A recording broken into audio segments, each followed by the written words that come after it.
Chief defence of staff Vipin Rawat ने इशारों में पाकिस्तान को चेतावनी दी है। जनरल रावत ने बुधवार को कहा कि जम्मू कश्मीर में ड्रोन के जरिए आतंकवादियों को गोला बारूद पहुंचाया जा रहा है। ये सीज फायर और शांति प्रक्रिया के लिए शुभ संकेत नहीं है। एक इंटरव्यू में रावत ने चेतावनी भरे लहजे में कहा कि यदि आंतरिक शांति प्रक्रिया बाधित होती है तो हम यह नहीं कह सकते कि सीज फायर जारी है। सीज फायर का मतलब यह नहीं है कि आप सीमाओं पर संघर्ष विराम करें और देश के अंदर घुसपैठ जारी रखें। ये जान लें कि एक साथ दोनों चीजें नहीं हो सकती। रावत ने कहा कि थिएटर कमांड की गठन प्रक्रिया सही रास्ते पर चल रही है। हम तीनों सेनाओं के अधिकांश मुद्दों को हल करने में सक्षम हो गए हैं। जल्दी कुछ अच्छा परिणाम मिलने वाला है। आपको बता दें कि थिएटर कमांड का सीधा अर्थ यह है कि एक इलाके में थल सेना, वायुसेना और नौसेना तीनों की यूनिटों को एक थिएटर कमांडर के अधीन लाया जाना। इन यूनिटों की ऑपरेशन कमांड जिस ऑफिसर के हाथ में होगी वह तीनों में से किसी भी सेना का हो सकता है।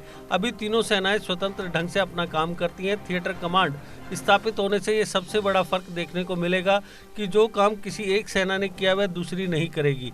अमेरिका और चीन समेत दुनिया के कई देशों की सेनाएं इसी सिस्टम के तहत चल रही हैं। रावत ने कहा कि जम्मू कश्मीर के लोग खुद शांति चाहते हैं, खासकर आर्टिकल 370 के हटने के बाद। अगर ऐसा ही चलता रहा तो एक समय ऐसा भी आएगा जब लोग खुद हिंसा से दूर हो जाएंगे और कश्मीर वादी में आतंकवाद नहीं होने देंगे, क्योंकि स्थानीय लोगों के समर्थन के बिना उग्रवाद और आतंकवाद जीवित नहीं रह सकते।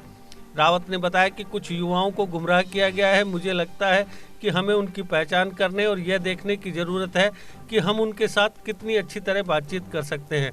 उन्हें समझा सकते हैं कि आतंकवाद आगे का रास्ता नहीं है, बल्कि शांति और सिर्फ शांति से ही आगे का रास्ता है। पाकिस्तानी सेना युद्ध विराम के लिए क्यों सहमत हुई, इस सवाल पर रावत ने कहा कि इसके कई कारण हो सकते हैं। पिछले कुछ वर्षों से युद्ध विराम का व्यापक उल्लंघन हुआ है। इसमें छोटे हथियारों के अलावा उच्च क्षमता वाले हथियारों का भी इस्तेमाल किया गया था। इसने पाकिस्तानी सेना के रक्षात्मक ढांचे को भारी नुकसान पहुंचाया है। उनके सैनिकों के साथ सीमा पर रहने वाले आम नागरिक और मवेशियों को भी नुकसान होता है। ये दबाव भी सीज फायर का कारण हो सकता है। वेस्टर्न और नॉर्दर्न में से कौन सा फ्रंट ज़्यादा महत्वपूर्ण है? रावत ने इस सवाल पर कहा कि हमारे लिए दोनों मोर्चे महत्वपूर्ण हैं। पिछले साल गलवान और अन्य घटनाओं के बाद भारत के साथ लगी सीमा पर चीनी तैनाती में बदलाव आया है। उनके सैनिक मुख्य रूप से सिविलियन गली से आते हैं। उन्हें छोटी अवधि के लिए भर्ती किया जाता है। उन्हें इस तरह के इलाकों में लड़ने और काम करने का ज़्यादा अनुभव नहीं है। चीनी सेना को महसूस हुआ कि उन्हें और बेहतर ट्रेनिंग और तैयारी की ज़रूरत है। इस मामले में हमारे सैनिक उनसे कहीं आगे हैं, क्योंकि हमारे पास बहुत सारे पर्वतीय युद्ध प्रशिक्षण हैं। हम पहाड़ों में काम करते हैं और लगातार अपनी उपस्थिति बनाए रखते हैं, जबकि चीनियों के लिए ऐसा नहीं है। यह एक तरह से उनके ट्रेनिंग का हिस्सा हो सकता है जिसे वे अंजाम दे रहे हैं। हम अपनी जगहों पर बने हुए हैं और सीमा पर दुश्मनों की हर गतिविधि पर नज़र बनाए हुए हैं।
जीके अपडेट रहे हमारे साथ।